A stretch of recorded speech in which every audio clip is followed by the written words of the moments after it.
Selamat sore kawan-kawan semua. Kita sekarang bertemu kembali di Wisma Sri Kandi dalam topik bahasan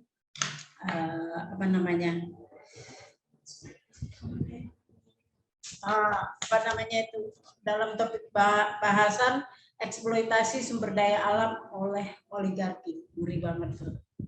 Jadi kita mulailah, walaupun si Aska belum bergabung ya, tapi nggak apa-apa, kita bisa ini nanti menyusul kemudian. Baik, mungkin narasinya saya bacakan dulu, bahwa manusia di seluruh dunia menghadapi tantangan lingkungan hidup yang luar biasa. Jadi nggak di Indonesia aja ya kan, tapi ini kita cerita dunia yang luar biasa dalam bentuk pemanasan global, polusi, kehilangan keragaman hayati, deforestasi, dan lain-lain.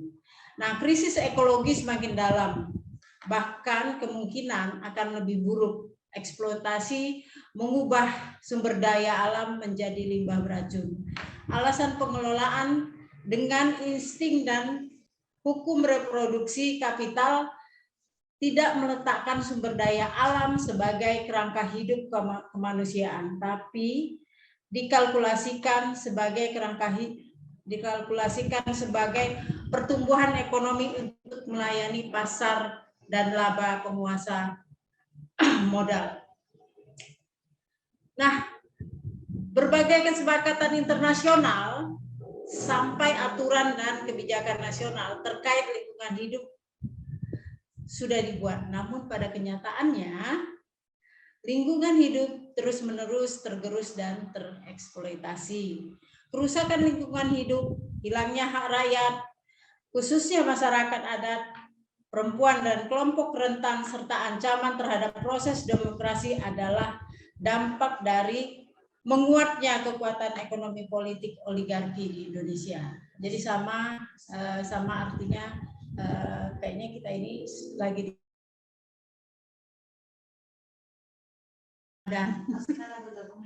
Aska, selamat datang.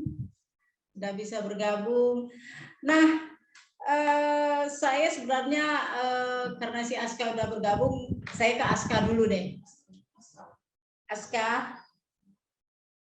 Halo Aska.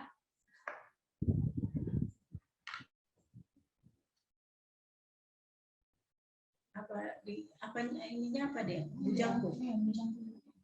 Halo Aska. Halo. Karena Aska belum merespon, mungkin ke Novita ya. Novita Indri ini di TA Tren Asia kan selalu kampanye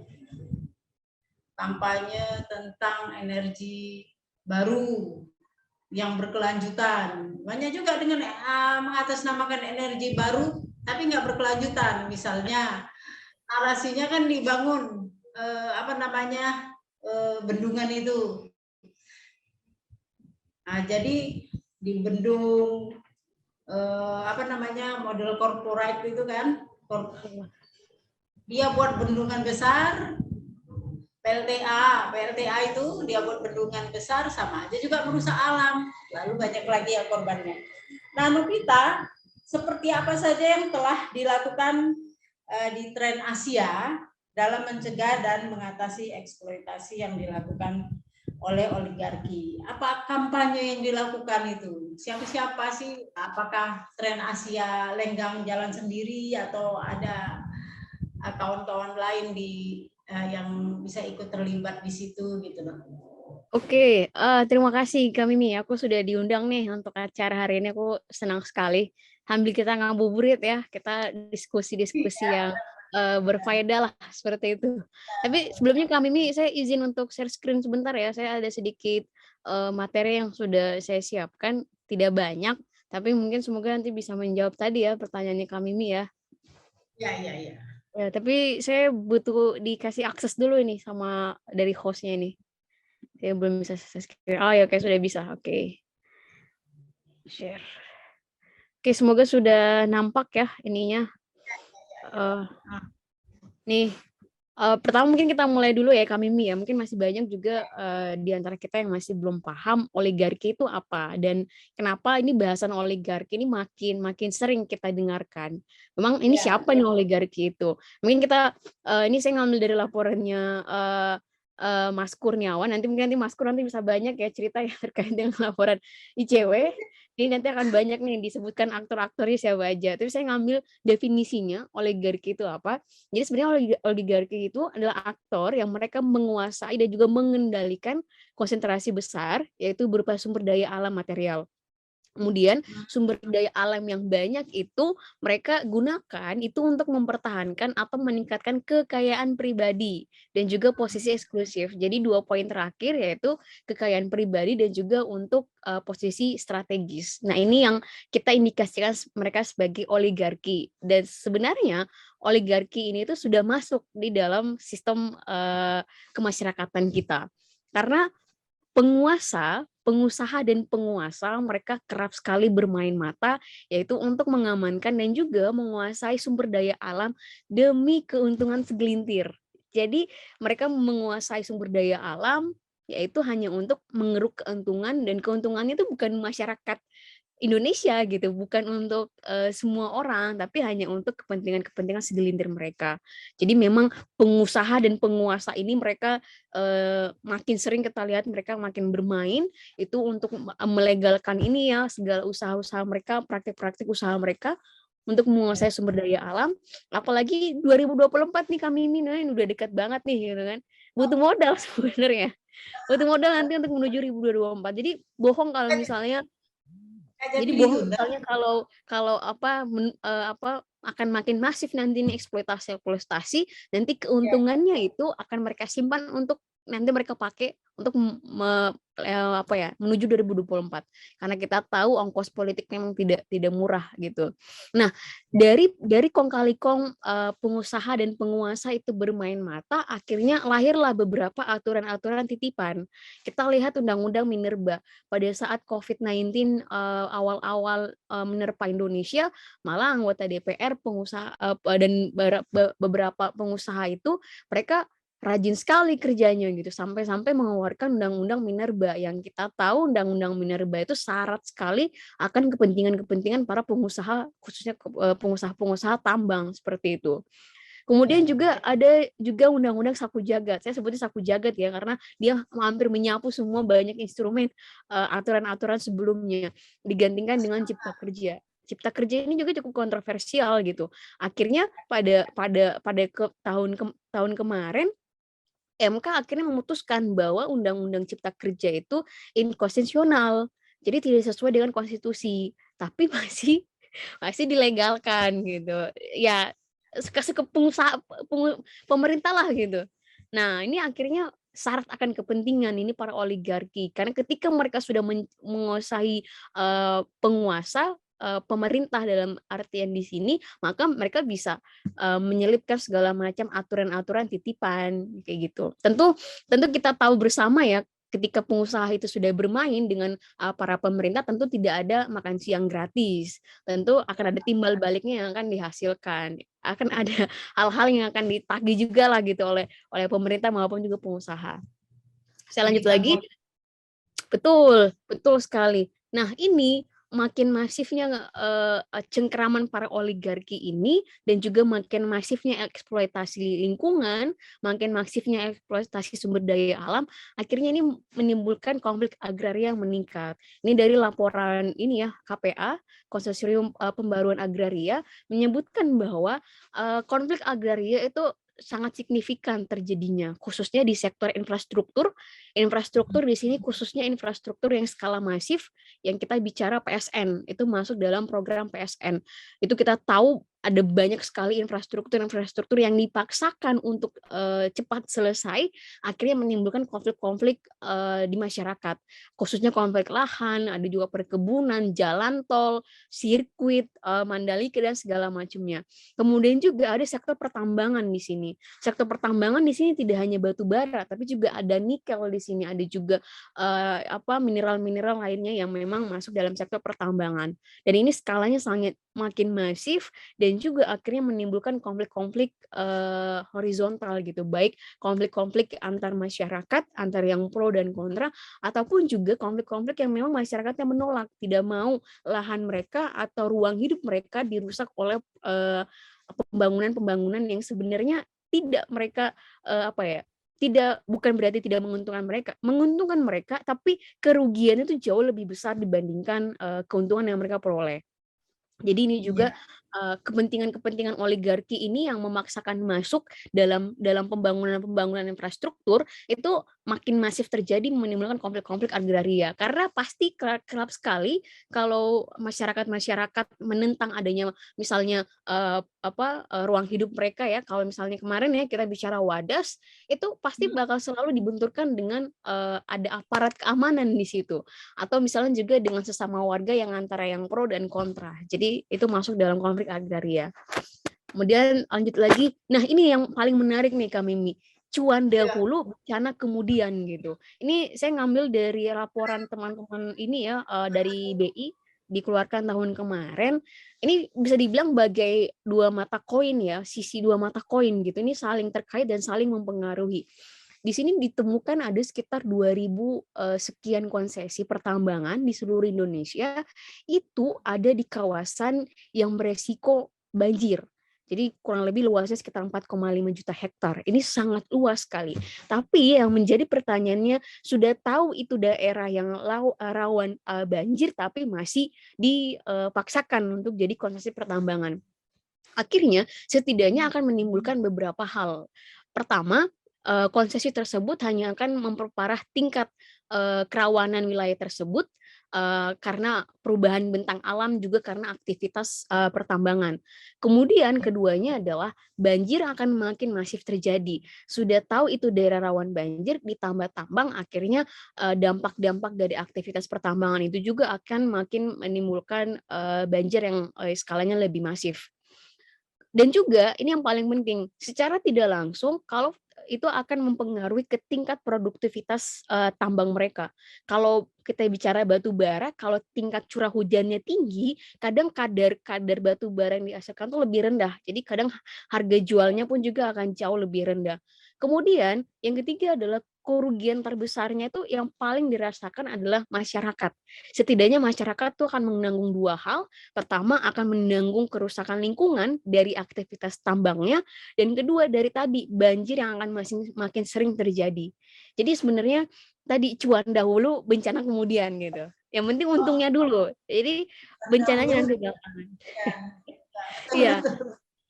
Nah, kemudian saya mencoba menarik lebih jauh lagi ya Kak Mimi ya, terkait dengan oligarki ini nanti akan makin bikin berat nih langkah-langkah kita Indonesia itu untuk transformasi energi menuju ke energi bersih dan energi terbarukan.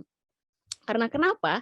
Ini pemerintah akan selalu kecanduan dengan energi kotor dan juga cengkraman dari para pengusaha-pengusaha tambang itu akan makin kuat dan makin mendorong eksploitasi sumber daya alam secara berlebih, dan juga kita tahu di lapangan bahwa banyak sekali pertambangan-pertambangan itu yang mereka tidak patuh terhadap lingkungan. Jadi ini akan bikin berat nih transformasi energi kita. Kenapa kita masih akan bergantung dengan batu bara? Karena dalihnya adalah, oh iya, batu bara kita masih banyak, jadi kita keruk saja gitu. Nah, jadi di sini apa ya? Tadi aku bilang pemerintah dan juga pengusaha mereka sudah bermain mata di sini untuk tadi mengamankan sumber daya yang kita miliki. Padahal kita tahu bersama bahwa batu bara ataupun juga nanti produk lainnya seperti listrik dari batu bara sebenarnya sudah tidak secara tren global ya, sebenarnya sudah tidak menguntungkan seperti itu. Tapi ya karena balik lagi, karena pemerintah dan pengusaha sudah saling bermain, akhirnya ya mereka akan menghasilkan produk-produk aturan hukum segala macamnya yang akan melegalkan penggunaan energi kotor itu bahkan sampai tahun 2050 sampai 2060.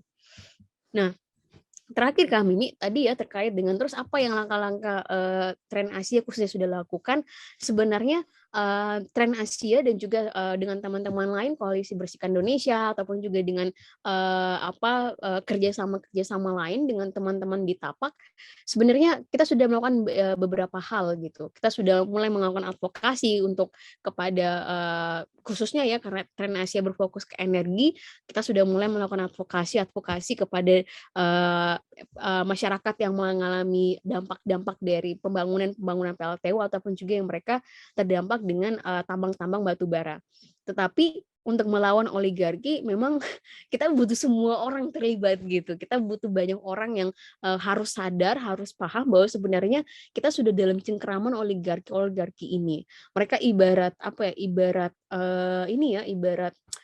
lintah kayaknya ya, lintah darat itu yang mereka menyedot segala macam sumber daya alam tapi hanya untuk keuntungan mereka saja. Jadi bisa dibilang kita sebagai masyarakat atau yang tidak memiliki kekuasaan, kita hanya dapat remahan-remahannya aja nih. Kami ini kayak remahan-remahan rangginang kan. Kita cuma dapat ya serpihan-serpihannya lah. Sedangkan bongkahan besar itu semua sudah diambil dan dinikmati oleh segelintir orang. Tapi paling penting adalah perubahan individu itu penting, tapi itu tidak cukup. Karena sebenarnya sistem kita yang sudah rusak sebenarnya. Saya melihat sistem kita sudah rusak. Sistem di sini saya berbicara tidak hanya melihat mengarah kepada pemerintah, sikap pemerintah, kemudian juga industri dan juga masyarakat. Nah, masyarakatnya melihat trennya sudah mulai sadar nih masalah lingkungan, kemudian juga masalah perubahan iklim, masalah-masalah lainnya sampah plastik dan segala macamnya sudah mulai sadar dan sudah melakukan perubahan-perubahan individu kayak misalnya mengurangi sampah plastik, kemudian juga lebih ramah lingkungan, pakai panel surya. Iya, itu penting, tapi sebenarnya itu nggak cukup karena sebenarnya kita dalam sebuah sistem dan sistemnya inilah yang sebenarnya sudah rusak. Dua aktor yang paling merusak sistem ini itu adalah satu pengusaha dan juga penguasa itu pemerintah karena mereka punya instrumen hukum dan segala macamnya dan juga pengusaha yang mereka punya modal paling besar dengan sistem kapitalisnya mereka tentu mereka akan mengutamakan untuk mencari amannya ya buat keberlangsungan usaha mereka. Jadi memang dua aktor utama ini pun juga harus kita coba gandeng bersama untuk menyadari gitu bahwa ya buat apa kita cuan banyak, buat apa kita untung banyak tapi lingkungan kita rusak. Karena mau bagaimanapun juga sumber daya makanan kita ngambilin dari alam, kita ngambilin dari lingkungan. Mau sebanyak apapun pertumbuhan ekonomi kita, kalau lingkungan kita rusak, ya sudah, uang kita akan habis untuk memperbaiki lingkungan. Seperti itu. Jadi memang kita perlu berubah, bukan cuma individunya saja, tapi sistemnya ini yang harus kita ubah semuanya. Itu kalau dari aku, Kak Mimi. Oh iya, oke. Ini ya cukup menarik sebenarnya kalau kita berbicara tentang oligarki, mau tidak mau narasi yang dibangun bahwa sebenarnya kita ini sedang dalam dijajah oligarki. Sepakat atau tidak sepakat, nah sebenarnya itu yang terjadi. Nah, ke sini si Aska udah ini nggak? Sudah bisa nggak deh? Halo Aska. Halo. Kayaknya masih belum ya. Belum, mungkin ke ini Kurnia Ramadan yang baru ulang tahun.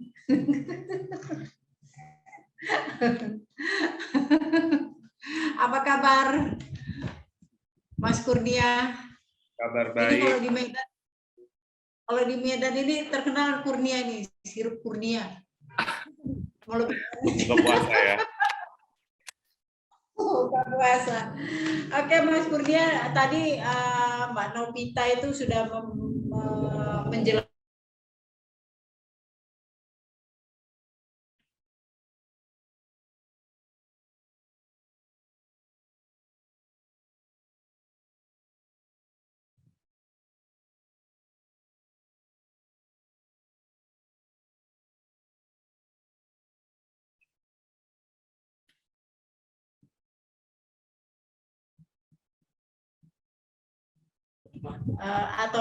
aturan di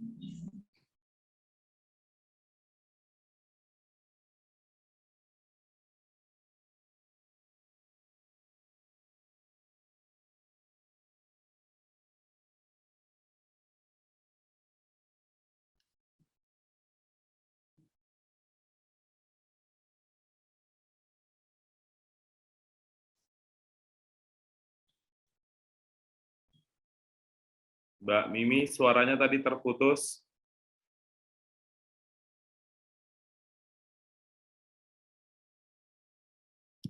Masih di mute sepertinya. Ya.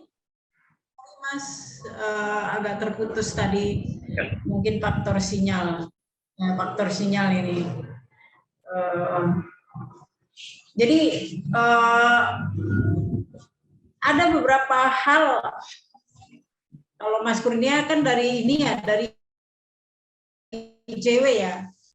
Kira-kira menurut pandangan Mas Kurniawan ini bisa nggak kelakuan para oligarki ini masuk dalam kategori korupsi sumber daya alam? Mungkin Mas Kurniawan bisa memaparkan tentang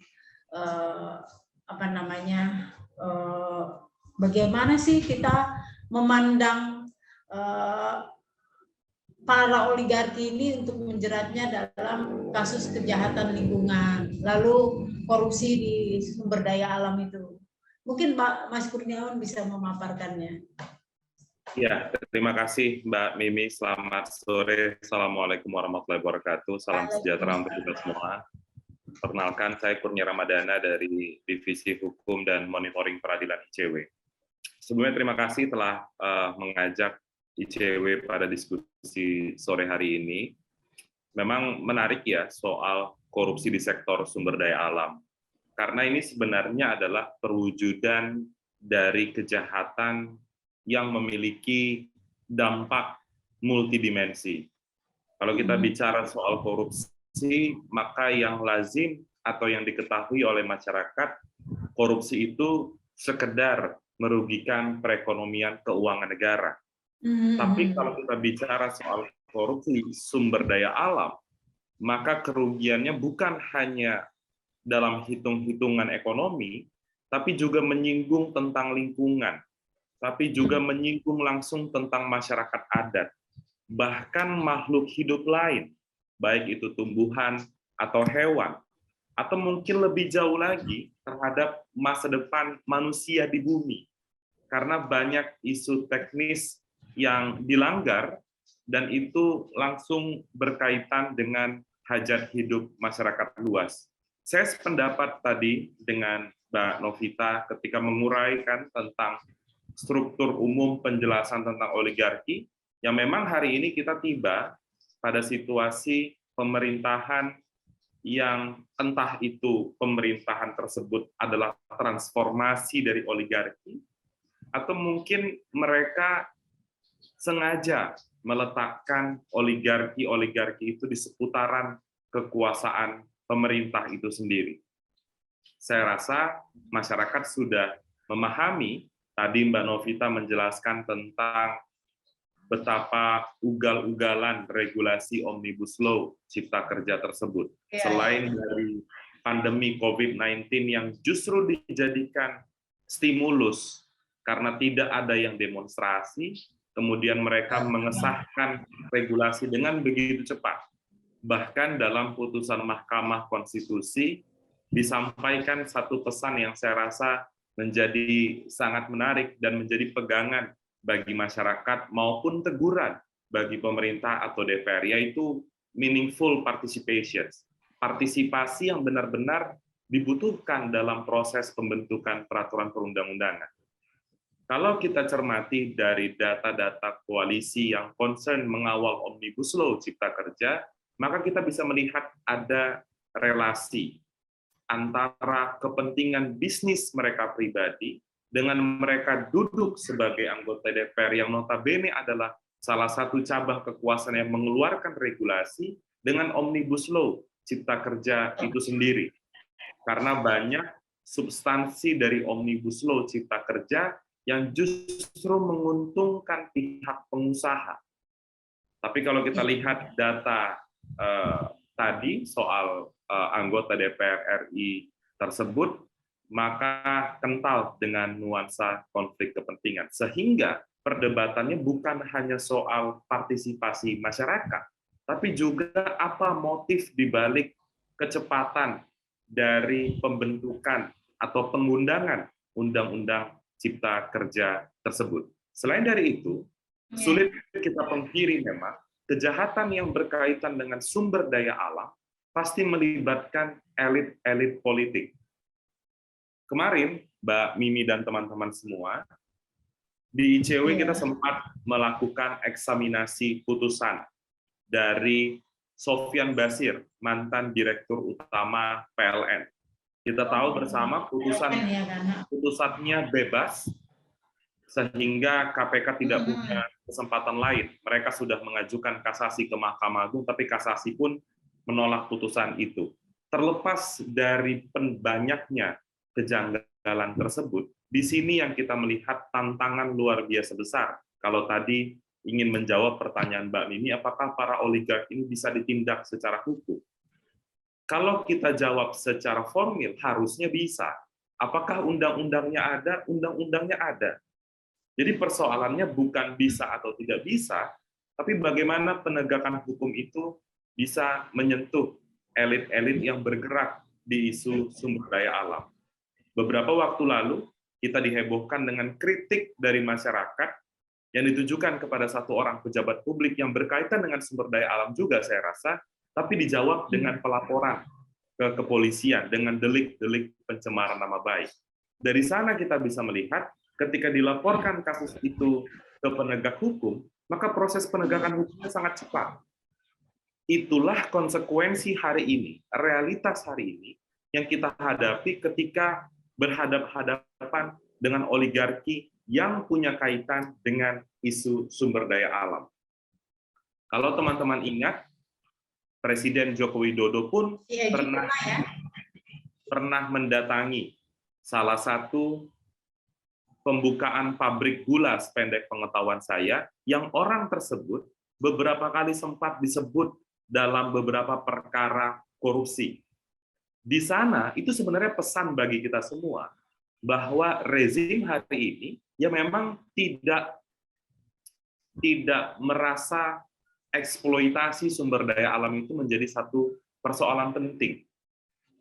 Jadi di hadapan kita ada proses penegakan hukum yang tidak objektif, sementara kita masyarakat hanya bisa melakukan kajian berupa eksaminasi.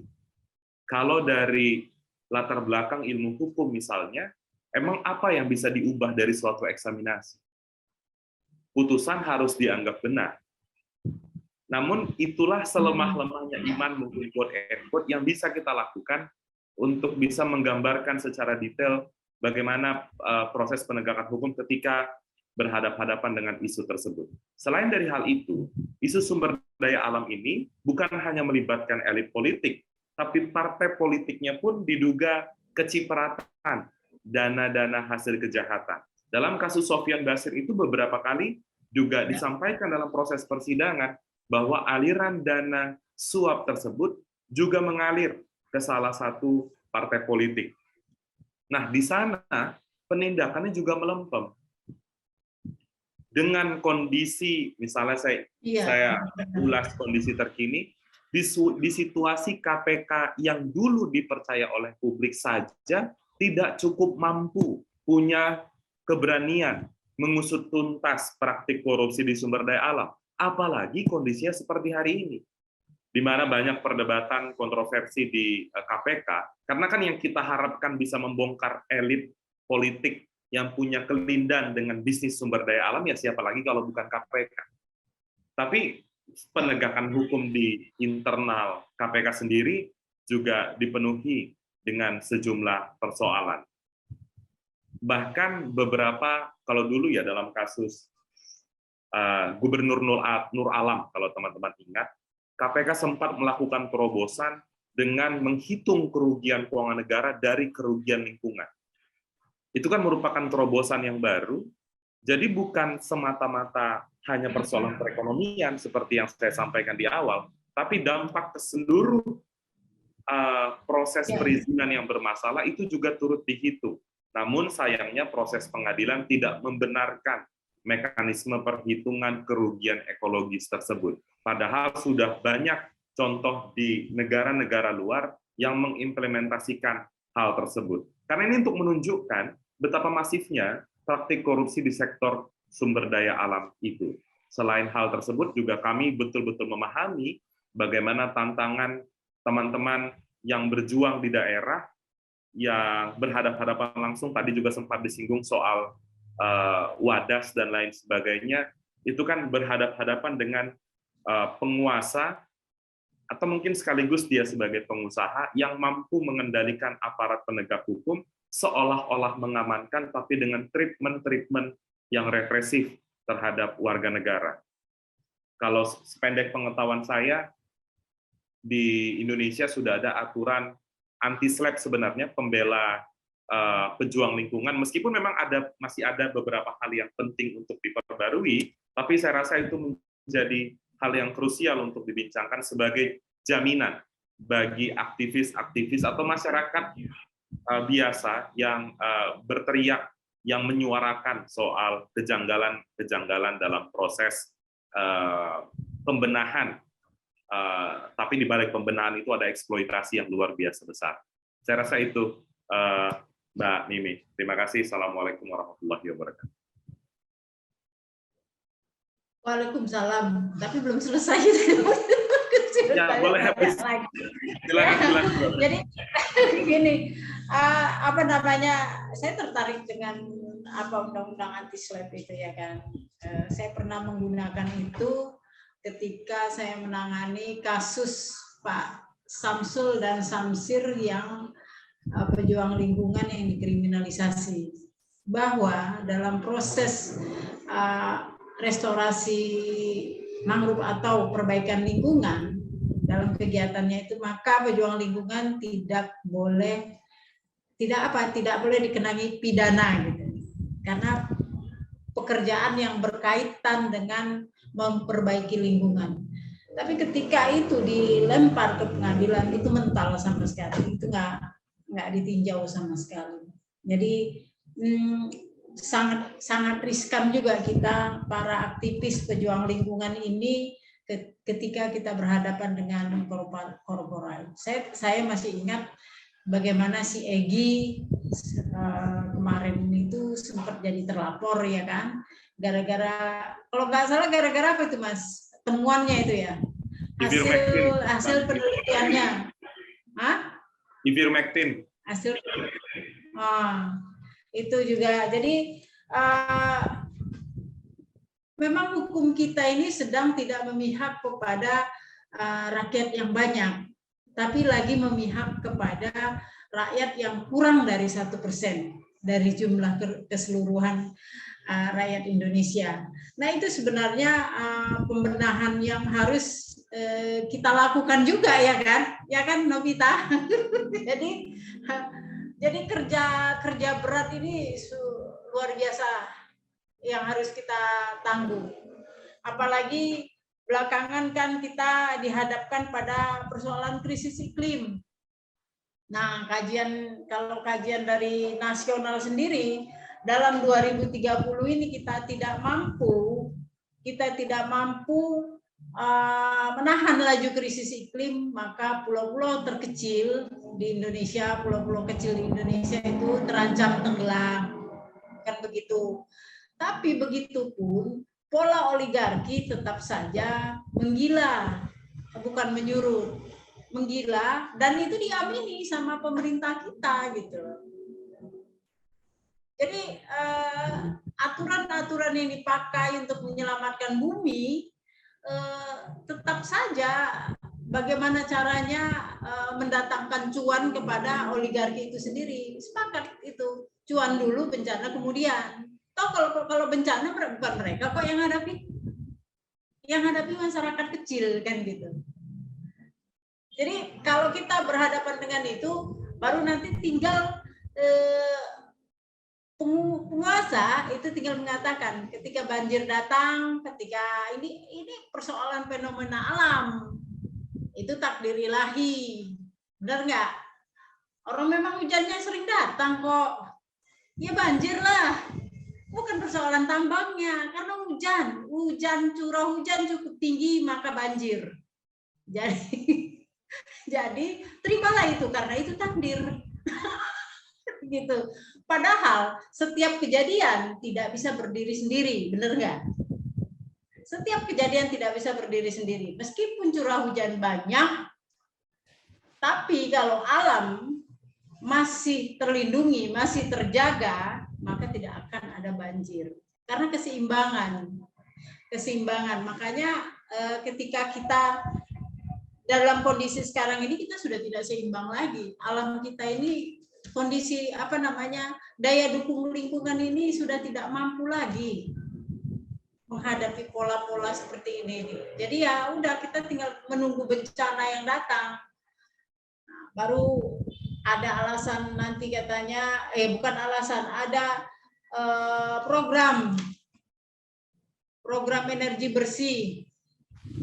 Karena program energi bersih dibendunglah bendungan-bendungan raksasa, PLTA, yang itu justru menenggelamkan lahan warga, rumah warga, membuat banjir, membuat longsor, sama aja.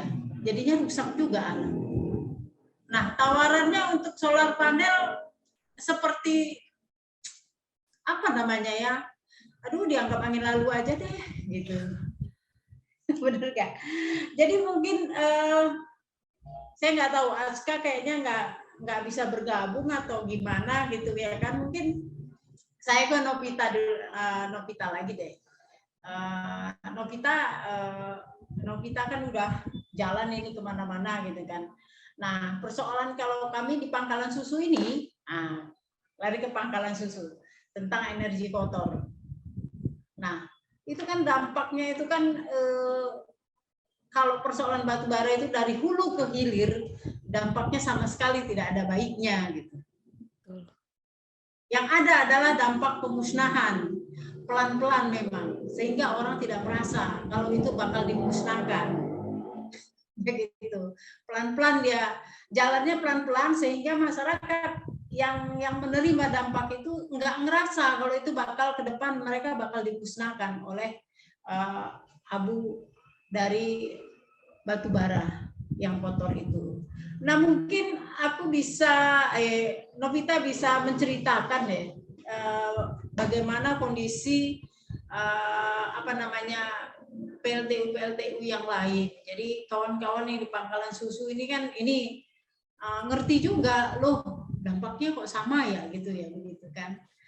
Jadi karena si Aska nggak hadir, Novita kita daulat kembali deh untuk menyampaikan itu. Silakan Novita. Baik, terima kasih Kak Mimi. Ini kalau kita bicara PLTU memang nggak ada manfaatnya gitu. Karena walaupun juga pemerintah bilang kita belum bisa pakai kita belum bisa lepas dari PLTU karena listrik kita harus tetap base load-nya harus bisa terpenuhi, kemudian juga sudah ada beberapa PLTU itu yang sudah tanda tangan. Jadi kalau dibatalkan juga nanti akan ada denda dan segala macamnya lah. Nah, sebenarnya kalau kita melihat pemerintah sebenarnya setengah hati sih sebenarnya. Mereka bikin aturan terkait dengan undang-undang energi EBT, tapi sebenarnya setengah hati karena di dalamnya pun juga masih memasukkan penggunaan batu bara di situ. Bahkan parahnya memasukkan nuklir di situ. Jadi memang setengah hati sekali ini pemerintah bikin kebijakan yang memang betul-betul tidak benar-benar menempatkan keselamatan dan kemaslahatan masyarakat itu paling atas. Jadi ibarat kata ya udah cuan dulu gitu kan. Intinya balik lagi cuan dulu. Kenapa saya bilang pemerintah tidak bisa lepas batu bara? Karena memang kalau kita melihat dari cadangan terbuktinya proyeksi batu bara kita masih banyak dan diproyeksikan masih bisa dipakai hingga tahun 2070 nanti. Jadi karena melihat batu bara murah, kemudian juga embel-embel murah, kemudian juga embel-embel cuan dan segala macam, akhirnya batu bara ini terlalu disayang, terlalu dimanjakan dengan segala macam kemudahan, subsidi dan segala macamnya. Akhirnya ya udah sampai sekarang pun kita masih berkutat dengan energi kotor termasuk dengan PLTU. Kemarin saya sedikit cerita ya, saya kemarin main-main ke Cilacap. Di Cilacap itu ada PLTU juga, kapasitasnya lumayan besar. Ada PLTU Karangkandri sama PLTU Adipala. Nah, di tengah-tengah antara PLTU itu, di tengahnya tuh ada desa. Ada desa di situ. Itu desanya tuh bisa dibilang diapit dengan 2 PLTU itu yang lumayan besar. Jadi itu saya ke sana 3 hari 2 malam itu susah tidur di sana Kak Mimi. Karena bising, satu bising, kedua itu apa ya, abunya itu saya sampai susah buka masker di sana. Kan kalau buka masker itu langsung batuk-batuk gitu. Ini saya berpikir, bagaimana dengan masyarakat di sana yang sudah terbiasa puluhan tahun di sana menghirup PLTU itu abunya itu seperti apa gitu. Dan selain dampak kesehatan, itu juga akhirnya menyebabkan masalah ekonomi mereka, ada kesenjangan ekonomi di sana. Karena mereka dulu yang mayoritasnya bertani, yang mayoritasnya nelayan, akhirnya sudah tidak bisa lagi bertani dan juga bernelayan. Karena ongkos untuk produksinya jauh lebih besar dibandingkan keuntungan yang mereka dapatkan. Akhirnya mereka memilih untuk pekerjaan-pekerjaan serabutan atau beralih profesi yang mungkin tidak ada basic skill-nya yang mereka miliki. Tapi ya mau bagaimana lagi, hidup tetap harus berjalan dan mereka pun juga harus tetap menghidupi hidup mereka. Kemudian saya sempat bertanya, apakah tidak ada perlawanan di sana? Sebenarnya mereka ada perlawanan, mereka melawan, tapi karena sudah sampai di titik yang sudah lama, sudah usia PLT itu sudah menginjak usia hampir 15 tahun, jadi selama itu mereka melakukan perlawanan, tapi sudah ada sampai di titik jenuhnya. Jadi kayak sudah pasrah gitu. Kita mau apa lagi gitu. Kita mau tutup PLTU, adanya mereka yang akan direpresi, dikriminalisasi dan segala macamnya. Jadi sebenarnya sudah banyak sebenarnya saudara-saudara kita tuh yang mereka melakukan perlawanan, tapi memang cengkeraman dari pengusaha dan juga penguasa daerah setempat yang memang tidak berpihak kepada masyarakat. Padahal nanti tanggung jawab beban terbesarnya ya di masyarakat itu, mereka yang akan mengalami dampak-dampak yang jauh lebih besar. Kemudian juga di daerah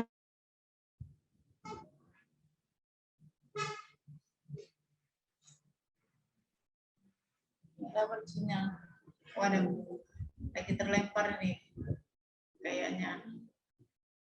Kita sinyalnya lagi nggak bagus. Iya kan?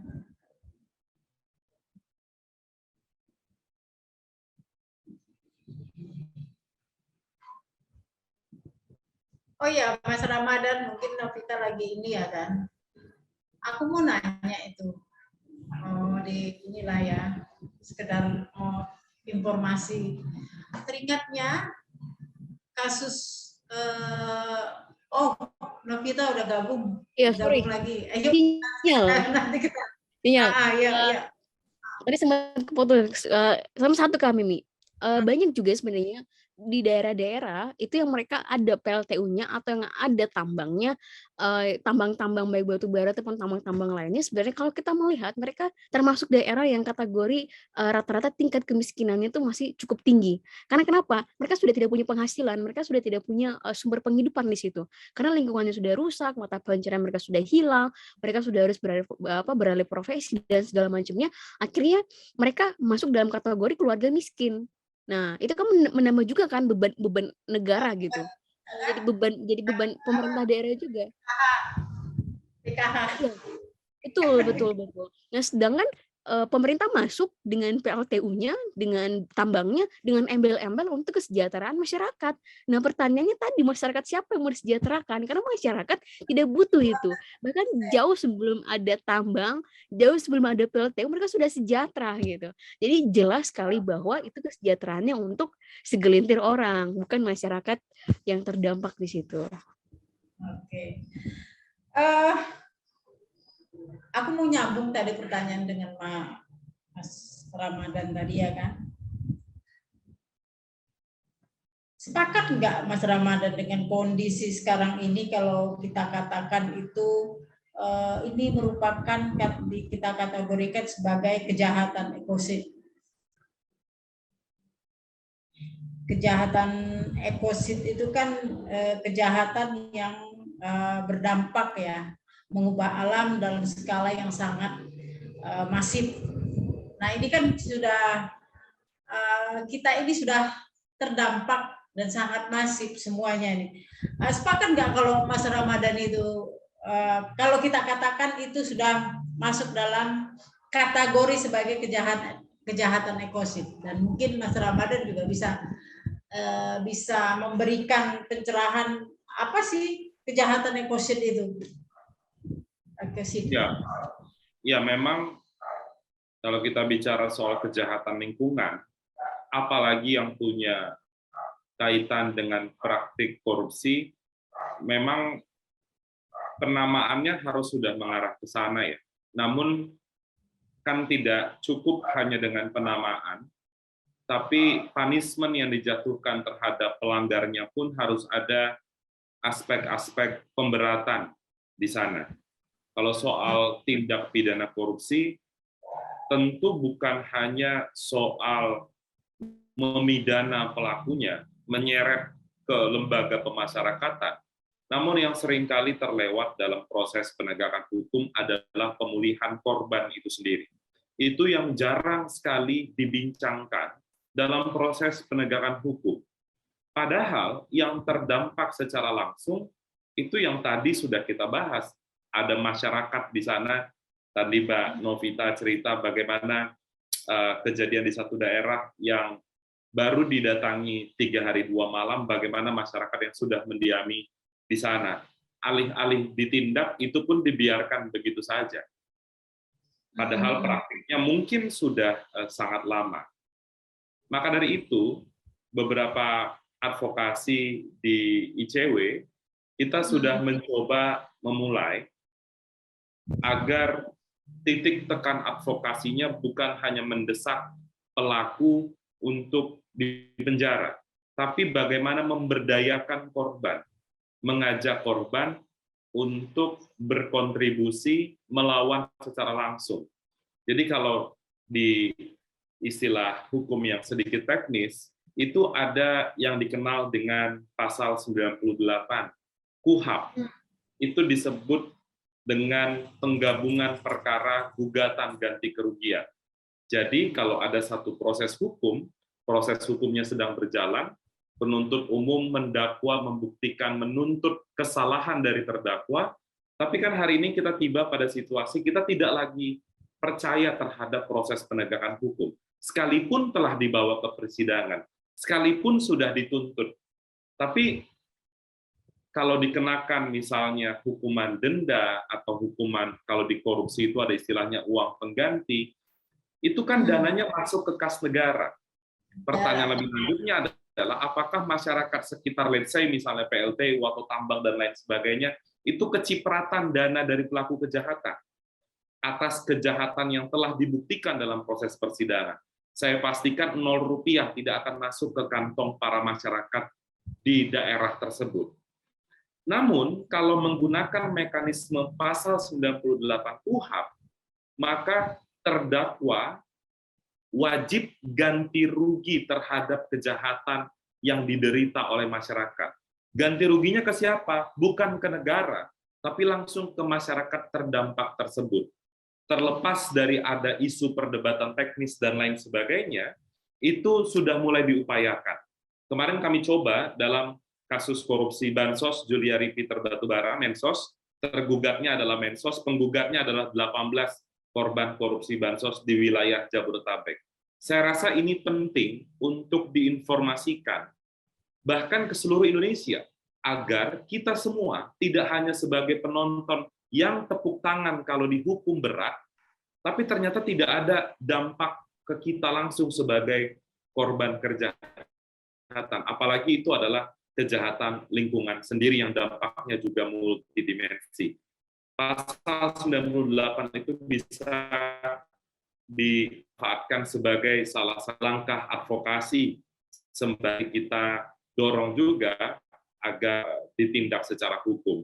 Meskipun memang pasal 98 itu kan kalau sudah ditindak, masalahnya keuntungan itu tidak ditindak, dibiarkan begitu saja, itu menggunakan pasal 98 KUHP tersebut. Itu mungkin Mbak Mimi yang saya pribadi yakin, karena kalau kita bicara apakah masyarakat banyak melawan, tapi melawannya itu masih dalam konteks non-litigasi. Mari kita ajak mereka untuk terlibat juga melawan dalam proses litigasi, agar para pemangku kepentingan tidak punya alasan lagi untuk tidak mendengar suara-suara masyarakat. Karena kan selama ini kalau kita tidak sepakat dengan undang-undang kan apa template jawaban juru bicara presiden misalnya, silakan tempuh jalur hukum melalui Mahkamah Konstitusi, itu kan template yang semua orang tahu soal itu. Jadi sembari perlawanan non litigasi juga berjalan, pelan-pelan kita coba membangun pasal 98 KUHP ini dalam berbagai isu. Contoh yang baru-baru ini, Mbak Mimi, kita coba akan pikirkan lebih lanjut nanti setelah Lebaran, soal kasus korupsi minyak goreng. Saya rasa salah satu isu yang dapat menyatukan seluruh masyarakat Indonesia adalah korupsi minyak goreng. Karena kita semua terdampak, maka kita coba pikirkan nanti apakah memungkinkan mekanisme pasal 98 KUHP itu diterapkan dalam proses penegakan hukum korupsi minyak.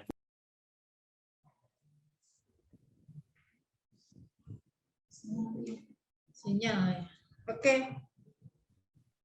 Mas Kurnia Ramadan cukup lugas ya. Ini aku dapat informasi baru terkait pasal 98 KUHP ini.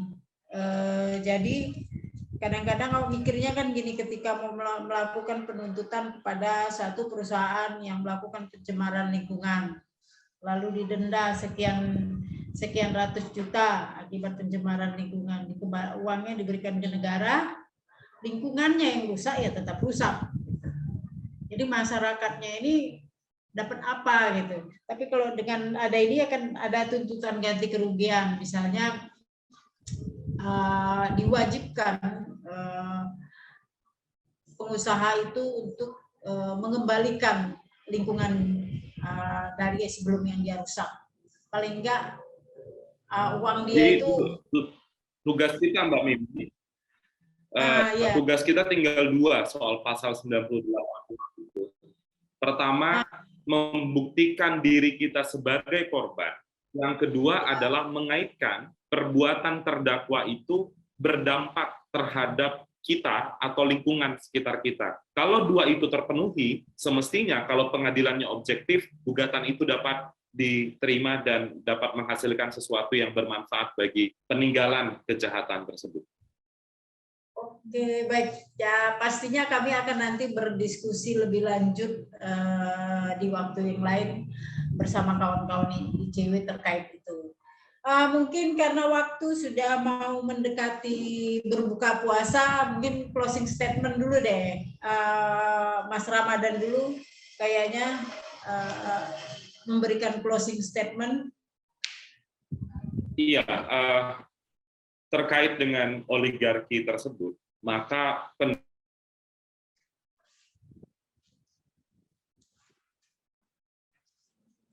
pendekatan solusinya banyak ya, banyak yang harus dilakukan. Namun paling pertama mungkin bisa dititipkan harapan untuk membersihkan oligarki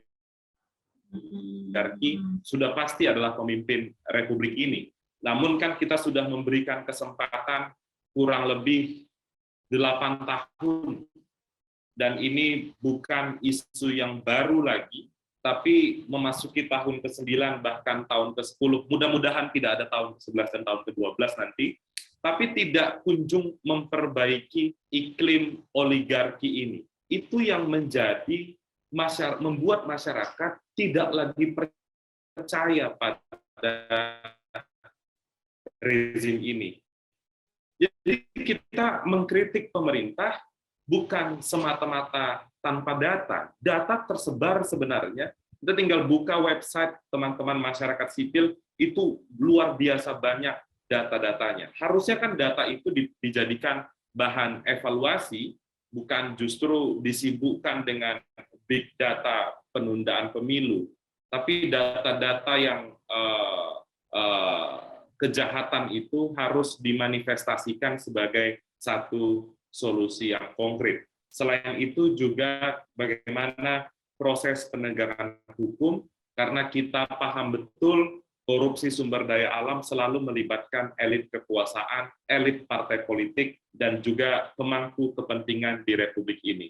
Kalau tidak ada penegakan hukum yang clear, maka omong kosong sumber daya alam kita bisa dapat dimanfaatkan seluas-luasnya untuk kesejahteraan masyarakat. Itu mungkin Mbak Mimi. Terima kasih. Terima kasih Mas Aska. Novita gimana? Salam Mas Ramadan. Novita, silakan. Baik, terima kasih Kak Mimi. Kalau dari aku sebenarnya udah kejawab semua ya tadi yang mau aku sampaikan. Udah disebutin semua sama Mas Kurnia. Tapi kalau dari aku sebenarnya balik lagi saat ini oligarki sudah mencengkeram kita dan sudah bisa dibilang menguasai udah sampai level istana pemerintahan level 1 lah pokoknya. Jadi ini sebenarnya masalah yang genting, ini masalah kita semua. Karena sebenarnya kita akan merasakan dampaknya baik secara langsung ataupun tidak langsung sebenarnya, dampak-dampak dari kerakusan dan juga dari kong kali kong yang dilakukan oleh antara pengusaha dan penguasa ini. Dan justru kita sebagai masyarakat juga harus mulai menyatukan kekuatan. Ya kita lawan balik gitu. Lawan balik dalam artian bahwa kita harus lebih terbuka lagi terkait dengan oligarki ini, terkait dengan cara mereka bermain, cara mereka menguasai sumber daya alam, dan juga kita juga harus menggalang kekuatan dalam artian bahwa kita bisa melakukan perubahan gitu. Perubahan bisa datang dari sekelompok individu, komunitas yang bergerak secara bersama dengan tujuan yang satu gitu. Kita ini kerja melawan oligarki atau juga melawan tambang-tambang, PLTU segala macam. Ini bukan perkara mudah ini perkara hidup mati sebenarnya ini hal yang sangat krusial gitu, dan kita butuh semua orang untuk terlibat dalam mengatasi masalah ini. Jadi tanpa melihat background kita, latar belakang kita, ya semua kita akan terdampak dan kita semua juga yang bisa bergerak untuk melakukan perubahan-perubahan ini. Terima kasih Kak Mimi, aku juga sudah diundang, senang sekali. Terima kasih banyak kepada narasumber. Aku dapat ilmu baru, aku dapat tambahan pengalaman. Novita itu yang di Cilacap itu sudah hampir sama dengan di Bangkalan Susu. Mereka juga sudah mulai merugi terus untuk lahan pertaniannya maupun ini. Jadi ke depan sangat berkeinginan untuk diskusi-diskusi balik dengan para narasumber. Mas Kurnia Ramadan, Mbak Novita, alhamdulillah bisa dapat hadir di Wisma Srikandi ini. Terima kasih. Terima kasih. Terima kasih Mbak Novita. Terima kasih. Teman-teman, sehat-sehat semua. Ya.